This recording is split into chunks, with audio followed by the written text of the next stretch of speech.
नमस्कार, news call 24 पर आपका बहुत बहुत स्वागत है। मैं हूं सुशील गिरीश। आज की खबरों में सरकार बने न बने, इंडिया ब्लॉक का ये सफर भी कोई मामूली उपलब्धि नहीं है। आइए जानते हैं कैसे। बहुत कुछ न सही, लेकिन ये तो है कि इंडिया ब्लॉक ने लोकसभा चुनाव में अपनी मजबूत मौजूदगी दर्ज कराई है। जमीन पर ज्यादा न सही, लेकिन मोदी और बीजेपी नेताओं के भाषणों में तो लगातार बना ही रहा है। और सबसे बड़ी बात, कांग्रेस ही नहीं, बाकी दलों के लिए इंडिया ब्लॉक एक सपोर्ट सिस्टम तो बना ही है। अगस्त 2022 में एनडीए छोड़ने से लेकर जनवरी 2024 तक नीतीश कुमार विपक्ष को एकजुट करने में शिद्दत से लगे रहे और उनकी कोशिशों की बदौलत ही इंडिया ब्लॉक अस्तित्व में आ सका और अब भी बना हुआ है, बल्कि प्रासंगिक भी है। नाम भले ही ममता बनर्जी ने सुझाया हो और अघोषित नेतृत्व राजीव गांधी ने दिया हो, लेकिन ताना बाना बुनने के साथ ढांचा तैयार कर खड़ा भी नीतीश कुमार का ही किया हुआ है। अब तो वो खुद इंडिया ब्लॉक को आगे नहीं बढ़ा पाए या उनको विपक्षी दलों का अपेक्षित सपोर्ट नहीं मिल सका, लेकिन इंडिया ब्लॉक की स्थापना से लेकर उसे अच्छी स्थिति में खड़ा करने तक के श्रेय से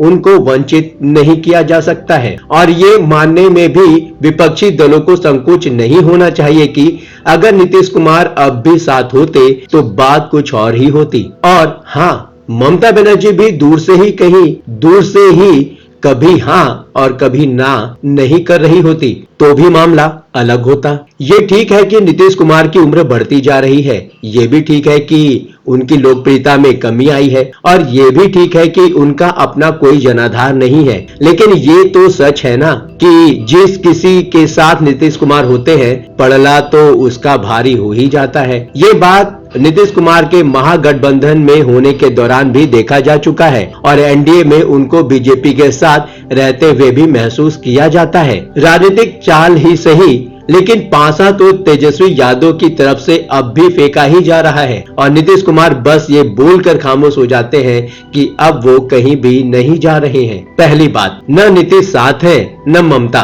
फिर भी इंडिया ब्लॉक बना हुआ है। संस्थापक सदस्य होने के नाते नीतीश कुमार अगर इंडिया ब्लॉक में ही होते तो देश की राजनीति में विपक्ष का प्रभाव और उनका कद अभी के मुकाबले कहीं ज्यादा बड़ा होता। छोड़ने से पहले वो कांग्रेस को बार बार आगाह कर रहे थे, क्योंकि कमजोर स्थिति में भी कांग्रेस की विपक्ष के केंद्र बिंदु बनी हुई थी। राहुल गांधी और तेजस्वी यादव भले ही श्रेय के लेन देन को लेकर नीतीश कुमार को खारिज करने की कोशिश करें, लेकिन आज की तारीख में भी विपक्ष में कोई नहीं बचा जो नीतीश कुमार की तरफ बीजेपी नेतृत्व को चैलेंज कर सके। चैलेंज करने का मतलब जो से भाषण देना और उल जुलूल बातें करना भर नहीं होता। ज्यादातर ऐसी बातें बोलने वाले के खिलाफ ही जाती हैं। पनौती से लेकर मोदी के परिवार की बात कर मजाक उड़ाने का रिस्पांस लोग देख ही रहे हैं। सटीक रणनीति के साथ सही समय पर सही राजनीतिक चाल का चलना जरूरी होता है और पूर्व प्रधानमंत्री अटल बिहारी वाजपेयी के शब्दों में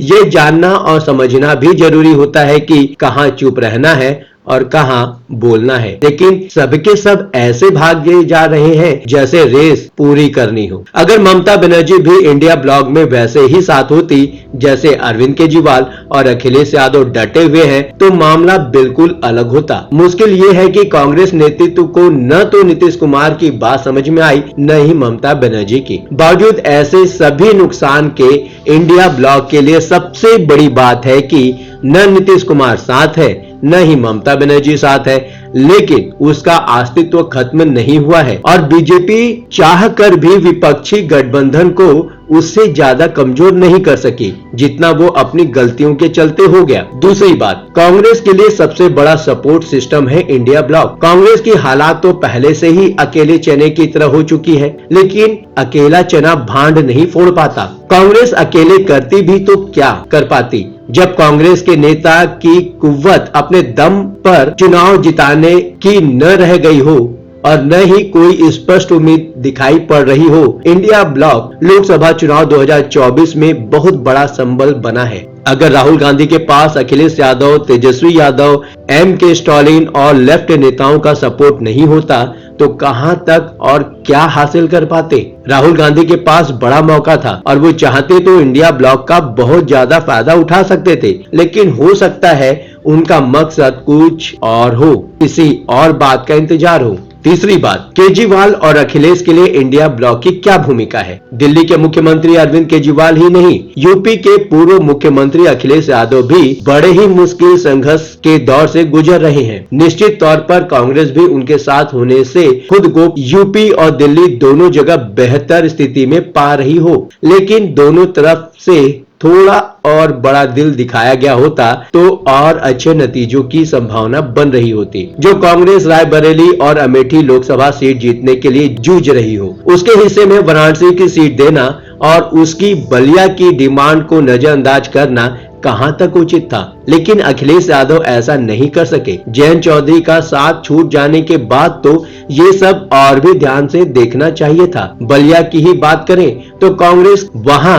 अजय राय को उम्मीदवार बनाना चाहती थी, जो फिलहाल तीसरी बार प्रधानमंत्री नरेंद्र मोदी के खिलाफ चुनाव लड़ रहे हैं। ये ठीक है कि अखिलेश यादव को सनातन पांडे पर इसलिए भरोसा हुआ होगा क्योंकि पिछली बार वो 15,000 वोटों से पिछड़ गए थे, लेकिन अगर वहां अजय राय होते तो सनातन पांडे के मुकाबले मजबूत टक्कर दे सकते थे। बलिया तो एक उदाहरण भर है, ऐसी और भी सीटें हैं। चौथी बात, इंडिया ब्लॉक ने तीसरा मोर्चा तो नहीं ही बनने दिया। इंडिया ब्लॉक के अस्तित्व में आने और बने रहने का एक फायदा तो हुआ ही, कोई तीसरा मोर्चा नहीं खड़ा हो सका। विपक्षी खेमे की शुरू से ही ऐसी कोशिश रही कि बीजेपी के सामने एक ही फोरम हो, विपक्ष का एक ही मोर्चा केंद्र में सत्ताधारी बीजेपी और प्रधानमंत्री मोदी को चैलेंज करे, और हुआ तो आखिर ऐसा ही। बीच में तेलंगाना के मुख्यमंत्री रहे केसीआर यानी के चंद्रशेखर राव की तरफ से एक अलग मोर्चा खड़ा करने की कोशिश भी हुई थी, लेकिन संभव नहीं हो पाया। केसीआर ने अखिलेश यादव, अरविंद केजरीवाल और पी विजयन तक को जोड़ लिया था, लेकिन वो कुछ बैठकों, मुलाकातों और एक रैली से आगे नहीं बढ़ पाए। केसीआर के सामने विधानसभा चुनाव की भी चुनौती थी। केसीआर ने पार्टी का नाम भी टीआरएस से बदलकर बीआरएस कर लिया था, लेकिन कोई उपाय काम न आ सका। हो सकता है केसीआर ने तीसरे मोर्चे की कोशिश भी सत्ता में अपनी वापसी के लिए ही की हो, लेकिन राष्ट्रीय स्तर पर विपक्ष के लिए तीसरे मोर्चे का न बनना फायदेमंद ही रहा। देखा जाए तो अगर इंडिया ब्लॉक नहीं होता तो बीजेपी के सामने पूरी तरह बिखरा हुआ विपक्ष होता, और अगर ऐसा होता तो सिर्फ कल्पना ही की जा सकती है क्या होता। पांचवी बात, इंडिया ब्लॉक की मौजूदा स्थिति के लिए कौन जिम्मेदार है? फर्ज कीजिए इंडिया ब्लॉक नहीं बना होता तो क्या होता? कांग्रेस का क्या होता? अकेले दम पर कांग्रेस कहां तक और बीजेपी से कितना लड़ पाती? 2023 के विधानसभा चुनाव इंडिया ब्लॉक के प्रति विपक्षी दलों की गंभीरता में कमी का नतीजा क्या हुआ? सबसे बड़ा उदाहरण है। लेकिन तब क्या होता जब इंडिया ब्लॉक में ही नीतीश कुमार भी होते और ममता बनर्जी भी सक्रिय रूप से जुड़ी होती, और पहले से ही किसी को इंडिया ब्लॉक का संयोजक और इंडिया ब्लॉक के प्रधानमंत्री पद का चेहरा घोषित कर दिया गया होता। क्या इंडिया ब्लॉक के शुरुआती स्वरूप में न बनने के लिए नीतीश कुमार जिम्मेदार है? क्या इंडिया ब्लॉक के शुरू के मुकाबले बाद में कमजोर होने के लिए ममता बनर्जी जिम्मेदार है, या फिर इंडिया ब्लॉक की मौजूदा स्थिति के लिए सिर्फ कांग्रेस नेतृत्व बल्कि कहें कि राहुल गांधी जिम्मेदार है? ऐसे सारे सवालों के जवाब 4 जून को विस्तार से मिल जाएंगे, और आगे से विपक्ष में कोई भी सभी के लिए एक छोटी छोटी बातें भी बहुत बड़ी नसीहत होंगी। आपको क्या लगता है 4 जून को क्या होगा? आप अपने विचार हमें कमेंट के माध्यम से भेज सकते हैं। अभी तक आपने हमारे इस चैनल को सब्सक्राइब नहीं किया है तो कृपया इस चैनल को सब्सक्राइब करें, फॉलो करें और नोटिफिकेशन में जाकर ऑल का ऑप्शन दबाना बिल्कुल भी ना भूलें। नमस्कार।